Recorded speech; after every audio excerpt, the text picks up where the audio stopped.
Been diagnosed with a disc bulge in your lumbar spine, like an L4, L5 disc bulge or an L5-S1 disc bulge, and you're wondering if you can get back to the gym and start doing deadlifts. That's probably one of the most common questions I get asked when it comes to returning back to exercise when you recovered from an L4, L5 disc bulge, even an L5-S1 disc bulge.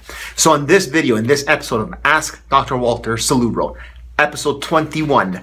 This episode 21, I'm going to answer the question by one of my viewers who asked this particular question about deadlifts and L4, L5 disc bulge. So if you're new to this series, what this series is about is every day I will take a question from one of my comments in the many hundreds and thousands of comments under the videos of my channel, and I will answer it in a video format just like this, okay?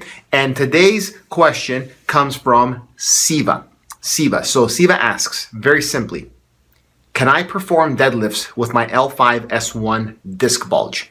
Very good question. I have this conversation probably on a weekly basis with patients in my office. In fact, a young lady just yesterday asked me about exercising in the gym. She has some symptoms in her legs, like numbness and some back pain. I asked her what she's doing, and immediately I told her to stop doing the deadlifts because she told me she's doing deadlifts. So here's the answer, okay? So we know deadlifts are useful for gluteal muscle strengthening, low back extensor strengthening, hamstrings, and even quads. Probably get some core activation there as well.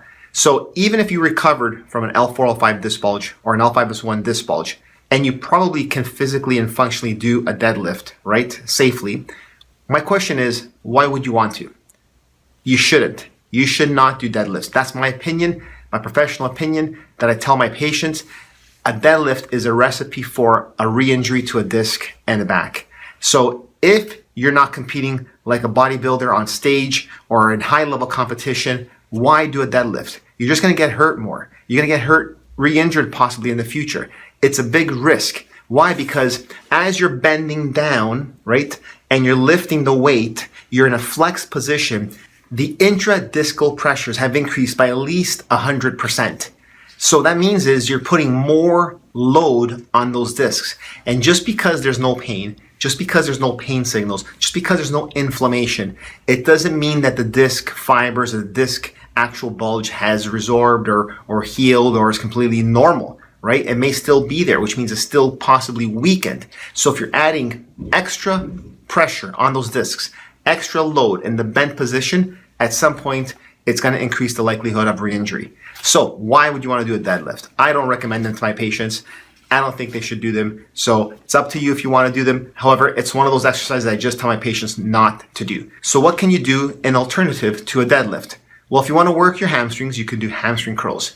If you want to work your quadriceps, you can do leg extensions. You can do some squats with maybe some dumbbells in each hand, right? You can do Superman or back extensions. So those are some things you can do for your back and your glutes. You can do bridges, you can do planks. These are things that will help strengthen your back, your gluteal muscles, your hamstrings, your quads, and get you back into shape and strong again without the risk of re-injuring the lower lumbar discs, L4, L5, or L5-S1 because of a deadlift. So that's my recommendation for something like that.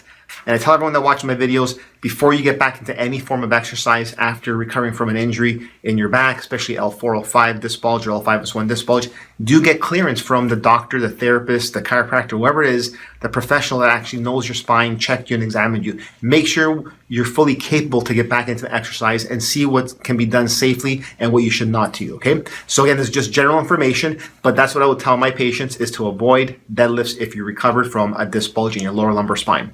So that's the answer for today's episode 21 of Ask Dr. Walter Salubro. And if you're new to this, do subscribe so you catch these videos every day. And if you have a question, comment, your thoughts, leave it in the comment section below. And if you have a great question, I may feature it in the next episode of Ask Dr. Walter Salubro. Now, the only way it can get featured is if you leave a question in the comments below, okay? And if you missed past episodes, go right here, right now, right there in that playlist. You can catch all the episodes from 1 to today. You can watch them all in order. You can watch some of them, or you can pick and choose some of the favorite topics that you see. But go right there to catch the playlist for this series of Ask Dr. Walter Salubro.